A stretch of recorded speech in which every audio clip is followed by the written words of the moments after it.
Gather us in for a time of peace. Gather us in for a time of joy. Gather us into the heart of the center. Gather us in. Gather us in for a time of peace. Gather us in for a time of joy. Gather us into the heart of the center. Gather us in. Gather us in for a time of peace. Gather us in for a time of joy. Gather us into the heart of the center. Gather us in. Gather us in for a time of peace. Gather us in for a time of joy. Gather us into the heart of the center. Gather us in.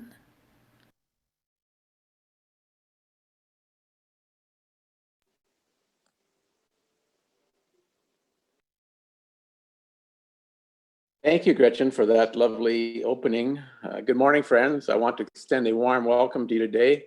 This community is a safe place where we support each other in the sacred task of becoming, celebrate the transcending mystery of life, and rely on the transforming power of love.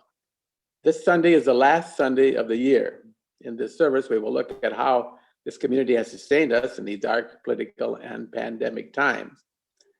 And we also welcome Martin Hutchison here as our new AV person. So Martin, would you? I don't see your picture. Would you show yourself? Here I am. And so we can see you.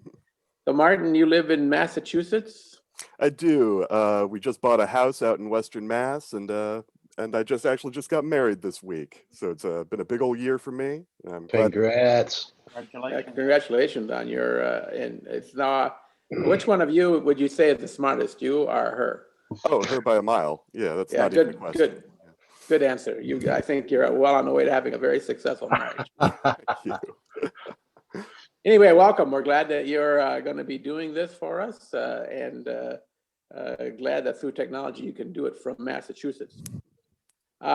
Just by continued way of announcement, I'd like to let everyone know that after the service, we're going to have a circle talk, and I hope that everyone will stick around for that. Are there other announcements that need to be made, or that need to be highlighted at this time? Hey, Harvey has one. Harvey. Hey, some of you maybe saw in an email I sent out to families with children, but it applies to everybody who wants to go sledding in the middle of St. Joseph. I've got a nice long, 75 yards long sled hill. It's beginner level at the top, and the bottom third drops off. There's a little, anyway, it's fun. I've got sleds. If anybody wants to get out in the snow and join me, you'll never forget it. Thank you, Harvey. Sledding at Harvey, if you're interested. Other announcements. I'd like to make an announcement on Joan's behalf. Joan had a part in the service today, but she thought that she'd rather write it out and put it in the announce. So she will be doing that for us. So look for her in our coming announcement. Joan, do you want anything to add to that? Yeah, actually, Jim, I am going to show a small graphic for my reading. So, you are going to show a small graphic. Okay, so something creative coming from Joan. And we like the creative here. Other announcements?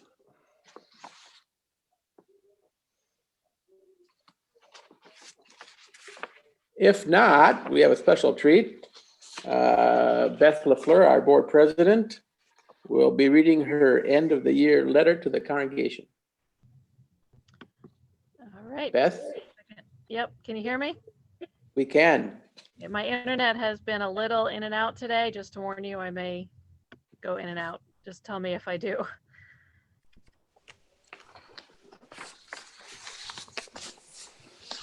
So I was trying to think about what to say at the end of this year. And all I could really think was, thank goodness it's almost over. Though the reasonable part of me knows that all that happened this year was not really a result of the year itself, and that things will not magically clear up after January 31st, it still feels good to be saying goodbye to 2020. I think you can all agree with that. Sorry, I have to make you a little smaller so I can still see my screen. I originally began this talk with a short summary of what the year had brought us, both the huge tragedies and some bright lights. But that is really a different talk. So instead, I focused on where our little fellowship fit into this bigger picture of 2020. What are some of the things that we have managed to do with this wild and precious year? Well, firstly, when COVID first impacted us and we had to shut down all in-person meetings, we learned, along with the rest of the world, how to Zoom. Gretchen Omen donated to our first paid Zoom accounts so that we could get the most out of our virtual times together. Jim, Lisa, and the rest of the Sunday Services Committee, the 3 music directors, have worked hard from the very beginning to create meaningful, engaging virtual services. Spirituality through a computer screen was a new concept and a tough thing to achieve, but I feel that we have had success. Joanne makes sure that we all get the Zoom links and orders of service every Saturday, and she keeps us connected through the weekly announce. Catherine has kept up a Zoom mindfulness series that is attended not only by people from BUUF, but also others from around the country. And she has also run several engaging racial justice book reads and discussions. Lisa, Joan, Glen, Nico, and Gretchen all took turns running tech for several hours, many Sundays, to present streamlined services. Dave Sara has set up the sanctuary for safe viewing for those who did not have access at home. And just this past month, thanks to a very generous donation, we have been able to hire Martin, who you all met just a second ago. So welcome, Martin, to our fellowship, and we are grateful for the donation that allowed us to hire you. We all miss meeting together, I know, but as Jim has recently said too, I do feel that our Zoom services are only improving with age. The board several times has had to make a decision again, whether to continue with Zoom or to attempt some form of in-person, hybrid, or outdoor service. It was never an easy discussion, but taking into account local and state guidelines, health organization recommendations, and the advice of the UUA, we chose to prioritize the health and safety of our fellowship. Going forward into the new year, we will continue this discussion about when to resume in person, and we will continue to keep your health and safety forefront. Thankfully, we were able to host a few in-person outdoor events, such as gatherings at the Clawwitters, the Johnsons, and the Credit Sundstrom homes. We had some gardening workshops and a very fun trunk or treat. We have cared for each other this year. We have continued to share our joys and sorrows. We have called, texted, emailed, and showed up masked on each other's porches. Our kids have played together safely, either outside or through video game consoles. We have made and delivered meals and gifts to each other. We have shopped and run errands for each other. We have helped each other get to doctor's appointments. We established a caring fund for members and friends with financial emergencies. It has been generously funded by fellowship donations, and while it has been utilized at times in the past few months, it still has funds that can be given with a simple call or request to Jim or Lisa. I'm sure each of you can also think of a way that the BUUF community has helped you or your family in the past year. We have continued our community engagement and our commitment to social and environmental justice. We have partnered with new and old social justice partners. We continue to work with the Benton Harbor Soup Kitchen, adjusting to COVID by preparing sack lunches for 100 to 150 people. We weeded and built at the Benton Harbor Children's Garden. Our members have participated in local, peaceful Black Lives Matter protests and connected to new community organizations such as Stronger Together, which looks for greater connection and support between St. Joseph and Benton Harbor. Our members have participated in political protests as well, even starting up new weekly protests in towns that lack them. We have collected food and clothes and funds for multiple organizations. We have grown. We have higher membership numbers than at any time in recent history. We have several individuals and families join us shortly before the shutdown. And while we have barely had time to really get to know some of you, many of you have contributed your time and talents and money to BUUF this year. and we are so appreciative and look forward to getting to know everyone better in the coming year. We've also had the benefit of having people remotely who cannot be able to join us in person, join us in our Zoom services. I love this quote from our UUA president, Reverend Susan Frederick Gray. Now is the time to lean in more to relationships of care and compassion, to lean in more to our interdependence. So this brings me to the final part of my end of the year letter, which is, of course, looking forward. With what we have seen and learned this year, what do we look to do in 2021 and beyond? At the annual meeting in June, I told you all how we had reached the end of a 5-year planning period that began in 2015, and that we had met the goals that we had set there. So we are now beginning a new period of 5-year planning, and we are putting together a group to draft and present a new 5-year plan for BUUF. This group will begin meeting in January, and I'd ask anyone with an interest in participating to please contact me. We will be looking for input from the entire fellowship in the months ahead, but we could also use some more heads in the planning group. In the next year, the fellowship will also be looking at adding the 8th principle to our core principles and finding more ways to actively pursue it. And just as a reminder, this principle states that we covenant to affirm and promote journeying towards spiritual wholeness by working to build a diverse, multicultural, beloved community by our actions that accountably dismantle racism and other oppressions in ourselves and our institutions. We have learned this year that normal is an illusion, and we need to take the lessons of this year and attempt to grow and create lives better than normal for all people. I just want to end with the words of our fellowship's mission, because I really believe that even in this difficult year, we have excelled in living it out. For every person searching for spiritual meaning, BUUF provides a welcoming and caring religious community dedicated to diversity of thought, social and environmental justice, and peace for all. So, happy holidays and happy new year. And thank you, Beth. That was splendid. And thank you for your leadership and everyone on the board.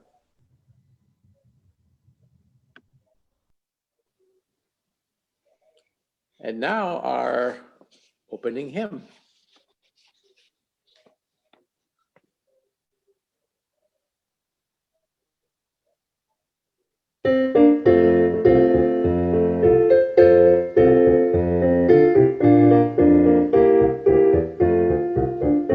Let us walk as friends together, sharing heart and soul and mind. Please accept my strength and weakness. Please be honest, be gentle, be kind. Will the circle be unbroken by and by, oh by and by? There's a better world awaiting. We can build it, you and I. There's a better way of living, filled with honor, trust, and pride. In a circle made of equals, take my hand, friend, and stand by my side. Will the circle be unbroken by and by, oh by and by? There's a better world awaiting. We can build it, you and I. We can build a world of friendship. We can cause our war to cease. If we choose to trust each other, we can walk in the bright path of peace. Will the circle be unbroken by and by, oh by and by? There's a better world awaiting. We can build it, you and I.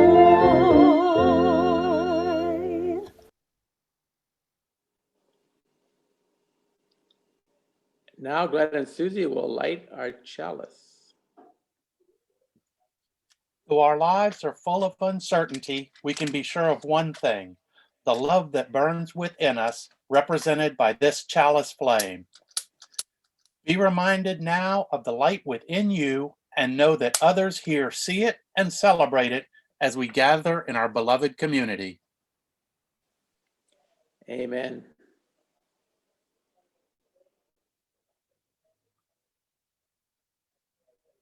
And now our affirmation. Let's read together. Love is the spirit of this church, and service is its law. This is our great covenant, to dwell together in peace, to seek the truth in love, and to help one another. Now, the story for all ages, Becoming a Good Creature. Tina Eberly, I believe, is going to be presenting this. Good morning. I wanted to come to you today to read you this story. It's called Becoming a Good Creature. It was written by Cy Montgomery and illustrated by Rebecca Green.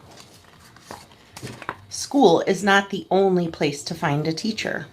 Sometimes we meet teachers in the forest, or in the barn, or in an ocean, or right in our own house. Some of my teachers have had 2 legs, while others have had 4 or even 8. But all have taught me something important about how to be a good creature in the world. Spot all the amazing creatures.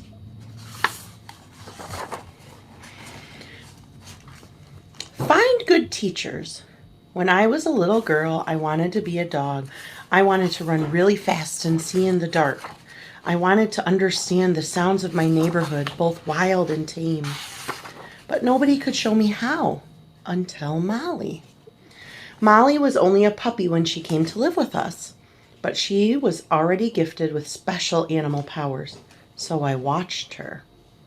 I listened, and I learned that if we pay attention, the world outside beckons us. Even before I started school, Molly was my first teacher. When I grew up, I still hungered to learn about animals. In Australia, I met birds who stood almost as tall as I did. Emus can't fly, but they can run like the wind. What were their lives like? I wanted to know. So I moved to a tent in the wild to find out. And for many months, I followed 3 emus and watched them like I had watched Molly.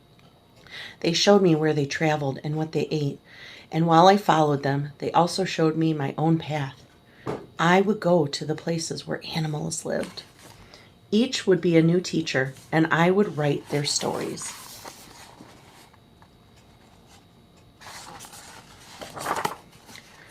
Next, I went to Africa to meet gorillas. I hiked in the mountains there for a long time. It was nothing like my home in New Hampshire. As I stopped to catch my breath, I saw a person running toward me. Why? Because a big gorilla was chasing him. But I didn't run. I crouched low and looked at the ground as if bowing before the king.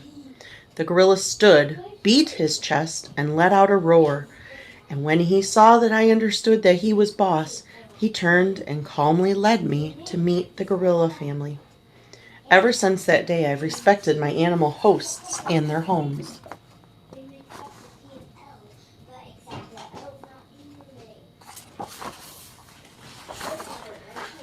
In India, I met tigers.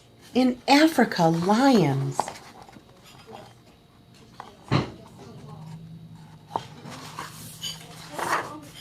In the rivers of South America, I swam with piranhas and electric eels. In the ocean, I met sharks. None of them ever hurt me.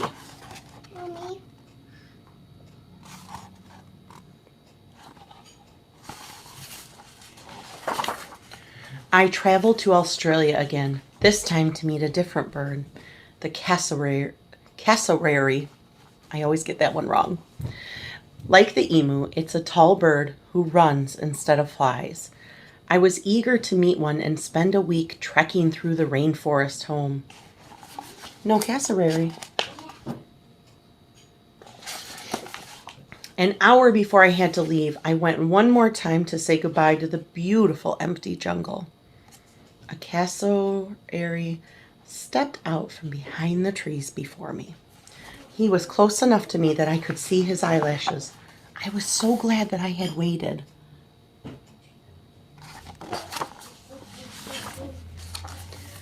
At home, animals continued to teach me. My husband and I didn't plan on having babies, but soon a baby came to us, a baby pig, and we named him Christopher Hogwood.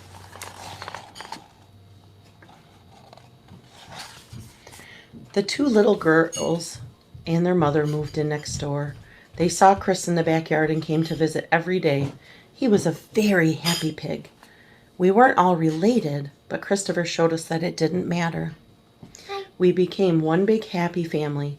My husband, our border collie, Tess, our hens, and two little girls and their mom, and one very happy pig. Yep.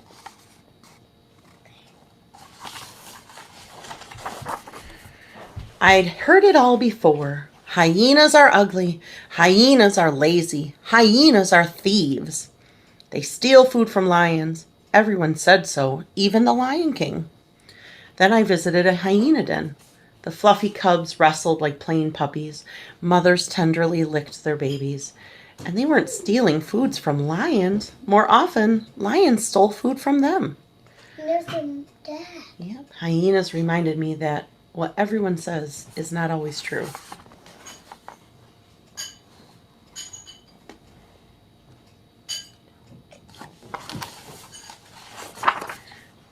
I never gave spiders much thought until I met one in South America who was almost as big as a chipmunk. She was sleek. She was a black tarantula with toes tipped and pink, like she'd just had a fancy pedicure. She lived in a potted plant in a nature center. We learned that she was a gentle kind of tarantula who can live for 30 years. We named her Clarabelle and let her walk across our hands each night. Clarabelle showed us that little lives matter just as much as big ones.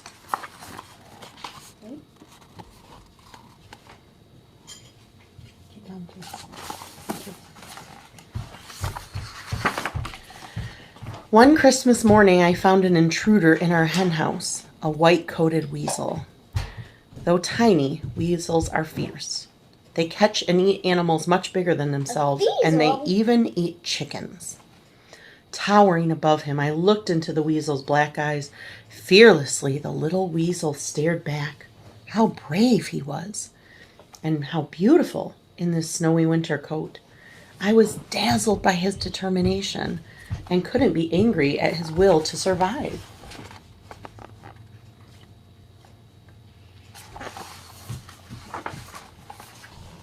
Octavia had 8 arms, 3 hearts, and no bones. She lived in the water. I live on land. What could we possibly have in common? Can you guess what Octavia is? No.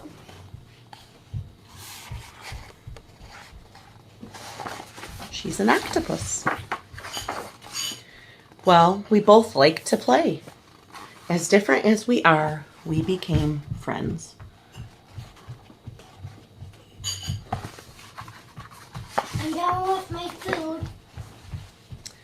The little girls next door moved away. Our pig grew older. Our dog grew old, and it felt like everything was ending. Then one day I got a call from our veterinarian. He told me that a neighbor's border collie just had pups. They were all valuable dogs, with important work to do, herding sheep and cows and pigs when they grew up. All the babies already had farm families waiting for them, all but one puppy with a blind eye, and they asked if I would take him.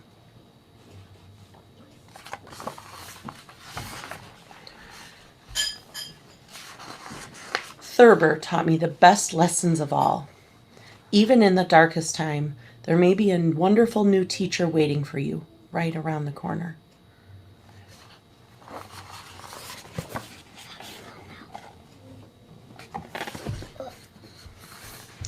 And Cy Montgomery then goes on to say, to all the creatures who have been my teachers, wild and tame, named and unnamed, animal and human, thank you for showing me a world more surprising, more alive, and far more glorious than I could have ever imagined. And these are some of the pictures of her. With the octopus and her pig and her dogs. So we know that the world all around us is amazing. And when we look to nature and to animals and to creatures, we can find amazing lessons. Amen. Thank you, Tina. And now our poet.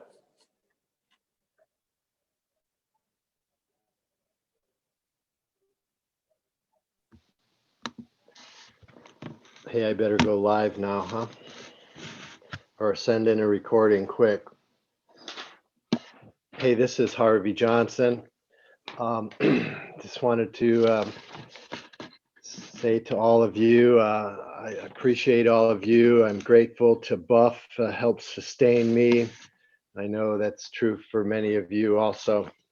Here's a poem by Joy Harjo, who was as well mentioned a few weeks ago. She's the current poet laureate of the United States of America, I believe. It's called Perhaps the World Ends Here. The world begins at a kitchen table. No matter what, we must eat to live. The gifts of earth are brought and prepared, set on the table. So it has been since creation, and it will go on. We chase chickens or dogs away from it. Babies teethe at the corners. They scrape their knees under it. It is here that children are given instructions on what it means to be human. We make men at it. We make women. At this table, we gossip, recall enemies and the ghosts of lovers. Our dreams drink coffee with us as they put their arms around our children. They laugh with us at our poor fallen down selves and as we put ourselves back together once again at the table. This table has been a house in the rain, an umbrella in the sun.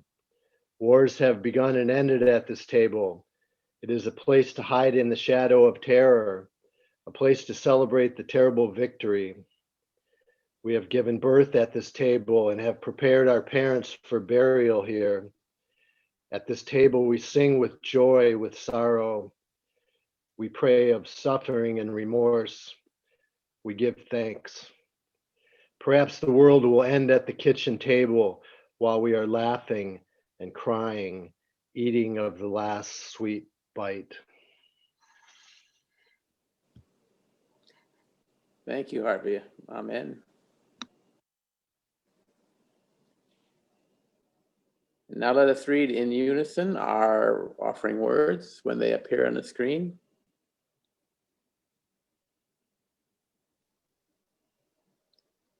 This fellowship is a community of ourselves. Its resources are our resources. Its wealth is what we share.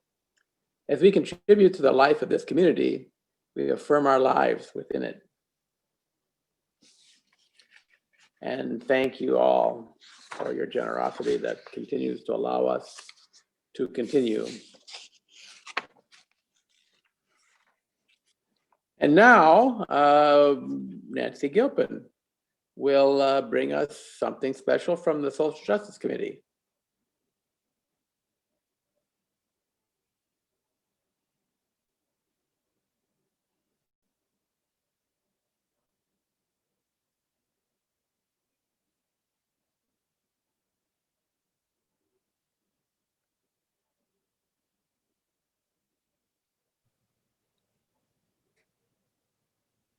This is a picture of Polly Murray. The Social Justice Committee is asked periodically to spotlight a minority person of significance, to lift up the unsung and courageous, and today it's Polly Murray, a Black, queer, feminist, civil rights lawyer, priest who co-founded NOW. That pretty much tells you how busy she was. I don't have time to tell you all the stories of things she overcame in terms of sexism and racism, but I'll try to give you a few highlights. She was orphaned at a young age when her mother died, and her father quickly declined due to poverty and responsibility for 6 children, and he was committed to the state hospital for the Negro insane, an image I can hardly imagine, and died there after being beaten to death by a white guard. She was sent to live with an aunt who lived in her grandmother's home. That was Cornelia Fitzgerald. It was her home in North Carolina. Cornelia was born a slave, the child of a part Cherokee slave, and her father, the slave owner's son. Polly was a voracious reader and really self-educated herself. She graduated from high school at age 15. Some of the things that happened to her included when she took a trip back to New York or from New York to North Carolina home in 1940. When she got on the bus, the seats at the back were all broken. So she decided not to sit in the back of the bus, but to sit up closer. And of course, the bus driver told her she had to move and she wouldn't. She politely refused. So she was put in jail. And that was 15 years before Rosa Parks. In 1948, one of the jobs that she had included the Methodist Church. They wanted her to write up a pamphlet that explained the segregation laws in the United States. They really wanted to understand and educate their own 31 parishes in the United States. Again, the church had in mind a pamphlet, but Murray, being Polly Murray, produced a 746-page book entitled States Laws on Race and Color, which exposed the extent of segregation in America. The ACLU distributed copies to law libraries, Black colleges, human rights organizations, and Thurgood Marshall kept stacks of the book around the NAACP offices, calling it the Bible for civil rights lawyers. And it turned out to be an especially useful document in the 1954 Brown versus Board of Education case. One time when she gave a speech in New York, suggesting that there be a march, a women's march, Betty Friedan heard her suggestion and got together with her and some others. And they formed NOW, National Organization for Women. Polly was also a co-author with Ruth Bader Ginsburg in a case in which Polly's background in gender discrimination was crucial.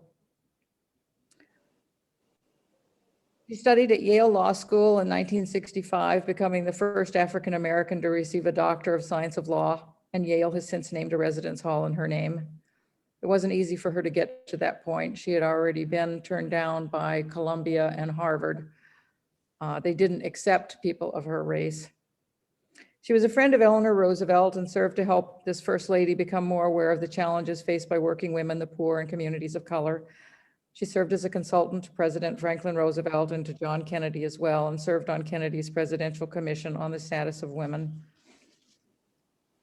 She also wrote a book of poems entitled Dark Testament and Other Poems. During her lifetime, she was candid about her relationships with women and being a gender nonconforming person. She decided on the name Polly because she was born Pauline.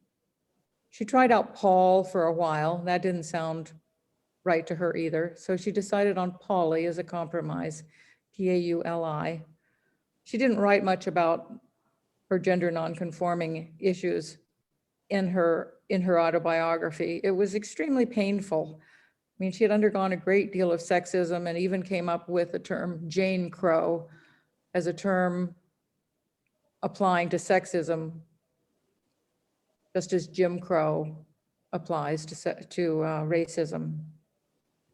This was very painful to her because she didn't have a community or the terms to work with intersectionality. And sometimes she even was hospitalized. She was briefly a participant with the Communist Party, and that made her a target of the McCarthyism's Red Scare, and she had to remove many of her references to same-sex relationships in her writings. And due to this, due to her queerness, her gender political beliefs, she became a victim of the times and was erased from most chronicles of the civil rights movement. And that's why one of her biographers at Barnard wrote that she's not known by many white people. Later in life, possibly frustrated with how both the women's movement and the civil rights movement were stagnating, or maybe because of the death of her partner, Irene Barlow, her partner for 25 years, or a search for something else, she entered New York's General Theological Seminary to become an Episcopal priest. In 1977, she became the first African-American woman to be vested as an Episcopal priest. A month later, she returned to where she grew up in North Carolina, to the little church she had attended when she was orphaned but lived with relatives, the Chapel of the Cross. This was the little church where her own grandmother, Cornelia, was baptized when born into slavery 100 years earlier. And this is where Polly Murray, now the first African-American woman to become an Episcopal priest, decided to administer her first Eucharist. Today, I'm thankful for Polly Murray, who lived from 1910 to 1985, a woman of individuation and community, the theme of this service, who, as Gabriel Garcia Marquez says, and is quoted in our program, life obliges them over and over again to give birth to themselves. Thank you, Polly Murray, for giving birth to yourself over and over again and achieving social justice for all. Terrific. And thank you, Nancy, for that lovely tribute.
Wow, thank you, BUUF musicians.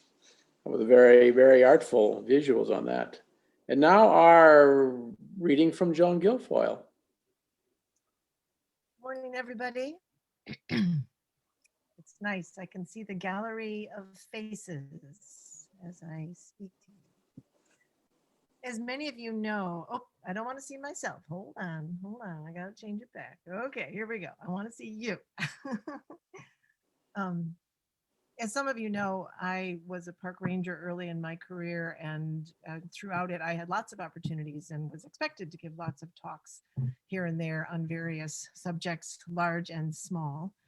But preparing for today was different and new.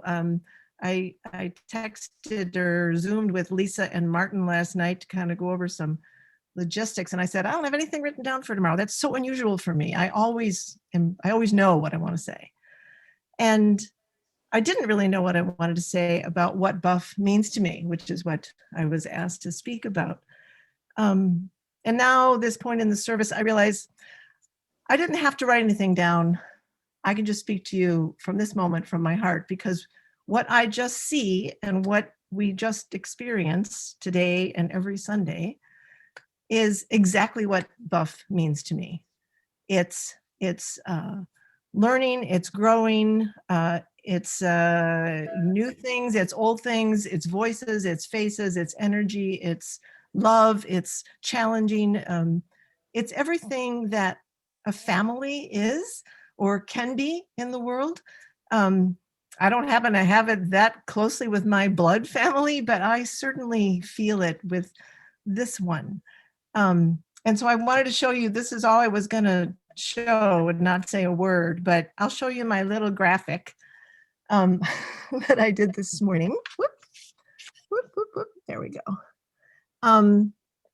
And all those little faces, you know, I think I've experienced all of those, and maybe you have too in your life with your family, with this family, you know, everything, the whole range of human emotions. But that is what this is to me. And I can be in a room with the children playing the piano and singing Christmas carols like last week, and I can watch the wonderful story that Tina told this morning with her daughters climbing over her, behind her, and smiling at us. And I can see all of you, and that's a connection that I don't think I've ever had anywhere else. So thank you. That's it for me. You are it for me. That's all. Thanks. Thank you, Joan. We all love you. Dave, Sarah. Okay, as Joan said, like Ralphie from A Christmas Story, you'll shoot your eye out, Ralphie. I've been assigned a theme by Jim. How has being a part of BUUF sustained me through these difficult times? My new favorite saying is that you have to avoid people like the plague, because they are, in fact, the plague. I looked out my window Saturday morning and only saw deer, squirrels, and birds, and I realized how much I prefer seeing animals other than humans from my windows. Time, which is a way to mark change, seems to have slowed or even stopped for me during these past 10 months of the COVID-19 pandemic. Many annual or periodic rituals and appointments have been skipped and even stripped of their importance. This COVID standstill time allows for a lot of egocentric navel gazing, which for me has been about my love-hate relationship with the human race. People, can't live with them, can't live without them. I enjoyed a wonderful Christmas at home with only Amy, Emily, and Eliza, my family, immediate family, preparing food, eating and drinking together, and taking turns with one of Eliza's presents, a karaoke machine. I didn't bring out my box of solstice and Christmas CDs or send out any cards. Not one present did I send to my extended family, though I did deliver about 50 presents to a dozen of my social work clients. And not even a phone call was made, except to briefly speak to Amy's mother, whose husband died in the fall and who last month was moved into an assisted living apartment due to her rapid descent into dementia. For the most part, I have not even acknowledged the changes experienced within my BUUF family during this time of COVID. Deaths, surgeries, joys, concerns. But please know that I have felt every one which has been brought to my attention. People create their families in many ways. They join groups of other people which support their reality. One way that BUUF has sustained me through these difficult times is that it is comprised of a group of people who, for the vast part, support or at least accept me and my reality. A reality which, as I believe for every other BUUFer, came into being independent of BUUF itself. Our personal realities were not created by BUUF, nor imposed on any of us by BUUF. I have not heard any BUUFers who may be angry at China or angry at the virus call COVID-19 the China plague. I have not heard any BUUFers who may be upset at the closing of indoor events or large gatherings call the virus a hoax. I have not heard any BUUFers who may have lost jobs or income due to the measures taken by Governor Whitmer to slow the spread of COVID-19 call Michigan a communist state and call for her removal from office. I have heard these views expressed many times by many people, some of whom are friends, and some of whom, displayed in the media, are on their deathbeds still calling COVID a hoax. Personal freedoms and rights have moved into the forefront of our nation's dialogue. Should people be put out of business or lose their jobs because it is likely, but not certain, that close personal contact with those businesses will cause other people to die? Does our government, or any government, have the right to shut down parts of our economy as a health and safety measure? But these personal freedoms and rights go a step further, which is frightening to me. Millions of people, millions, are willing to align themselves and their thoughts to the most far-fetched, illogical, contradictory, physically impossible ideas they can imagine. And they are emboldened in their beliefs because they can find fake news and social media outlets to support their positions. This leads me to a right which is not itemized in our Constitution, but seems to be accepted by all of us: the right to be delusional. Now, this is a topic that requires more time and discussion, but it does lead me back to the premise of my assignment. How has being a part of BUUF sustained me through these difficult times? I believe there is a greater reality outside of our individual selves, which we all share. Each one of you, and BUUF as a whole, act as a barometer in my life, helping me to measure the low and high pressures of humanity. I've used you as an audience to release some of those built up anger pressures. And you continue to sustain me through these difficult times by everything you all say and do. Each one of your words and actions continues to confirm to me that we do share a common reality and that none of us, in particular me, are delusional. And I am forever grateful for that. Thank you. And thank you, David, for that lovely presentation. I like very much your barometer metaphor. Wow, gorgeous. Thank you. The title for my sermonette today is Love in the Time of COVID-19.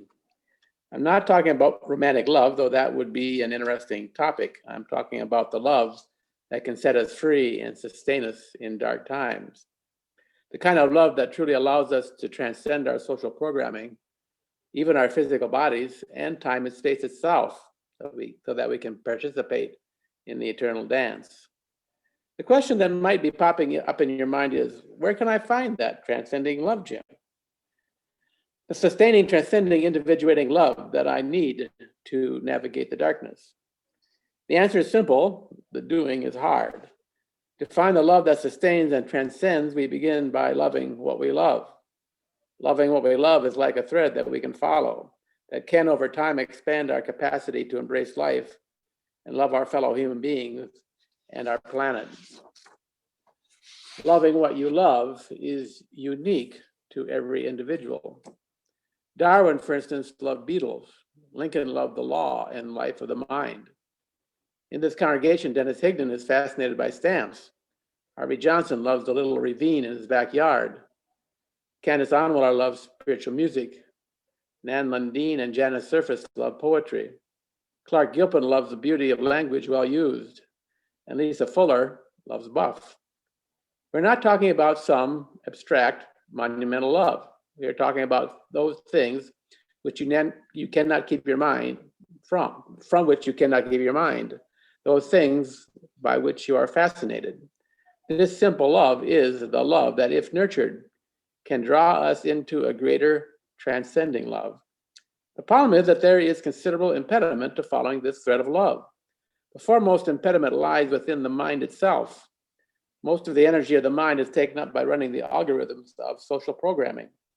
For instance, algorithms for how to act as a son or daughter, algorithms for how to comfort a child, algorithms about elevator etiquette, algorithms about behavior in church versus at a high school football game, algorithms about how to deal with an angry spouse, algorithms about financial responsibility, algorithms about even how to make eye contact, and on it goes. You get the idea. It takes a long time to program a socially well-functioning human being, 18 or 20 years or more, tens of thousands of hours of programming to install all those algorithms on our biological hardware. In contrast, the baby wildebeest can run with the herd a few hours after birth, already knowing everything it will need to know for its wildebeest life.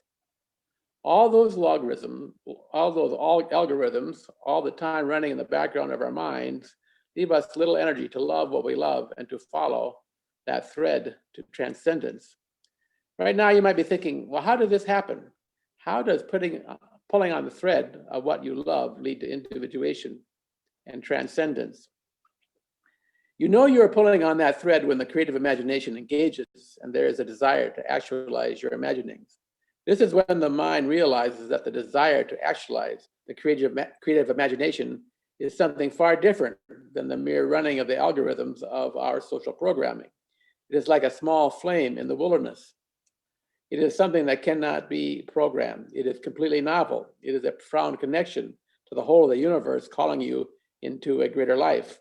It is inviting you to give birth to yourself again and again and again. It is enticing you to make yourself anew. Interestingly and somewhat strangely, when we dare to follow the thread of loving what we love, the universe seems to give us a helping hand. It conspires with us to clear a pathway in the wilderness. When we follow the thread of loving what we love and the creative imagination is engaged, we learn to become artists of life. All those algorithms running in the backgrounds of our minds become like the brush and palette of the painter, the hammer and chisel of the sculptor, tools for creating artful lives instead of energy-draining impediments to the soul. The whole idea behind this religious institution is to facilitate the process of loving what we love. This is what we do. It is who we are. It is how we together face these dark times. And now our final hymn.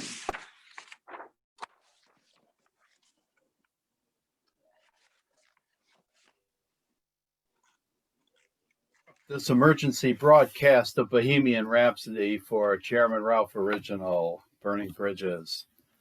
1, 2, 3, and.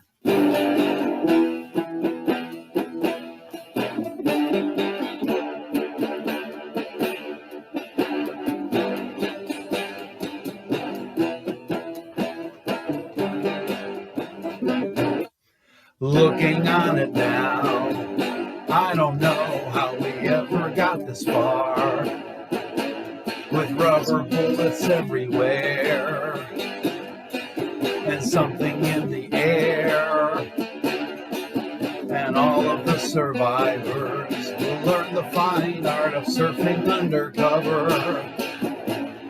left to fend for themselves. So much for loving thy neighbor. No more burning bridges. I'm turning my eyes from the past. Yesterday just slid through the cracks. Tomorrow's coming up fast. Dreaming by numbers of better days to come. Searching for a break in the clouds, waiting for some sun. But even in these four walls, I feel the beat of a different drum. A different world that goes on and on. Goodbye, burning bridges, no more. I'm turning my eyes from the past. Yesterday just slid through the cracks. Tomorrow's coming up fast. And if we stand together and we speak for our neighbor, there's no telling what we can do. If we speak truth to power at the 11th hour, we'll get our credit where it's due.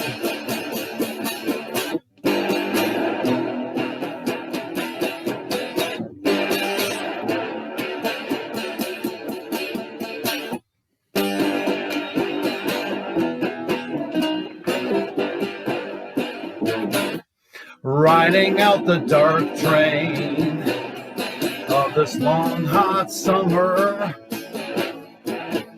counting down the hours of a long cold winter, crossing our fingers in search of something better. Whatever happens next, you know, we still have each other. No more burning bridges. I'm turning my eyes from the past. Yesterday just slid through the cracks. Tomorrow's coming up fast. No more burning bridges. I'm turning my eyes from the past.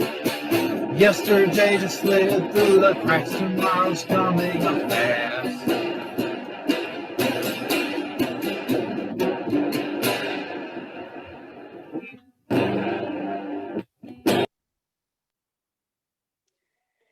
Amen, Ralph. Rock and roll is here to stay. And now, Glen and Suzi.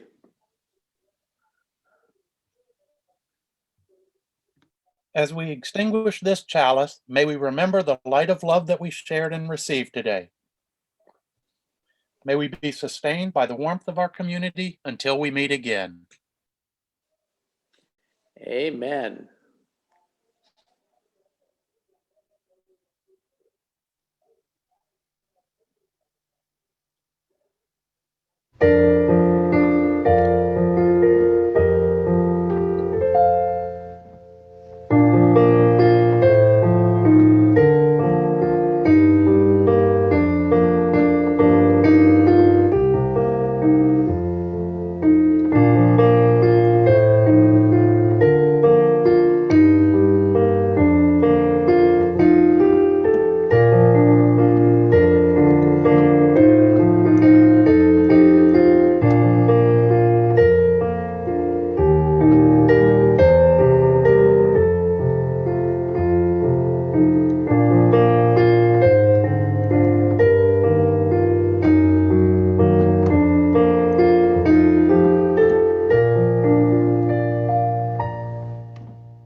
Now, friends, I believe we're going to break up into our individual sessions, and I hope everyone will come back from their session and be a part of the Circle Talk.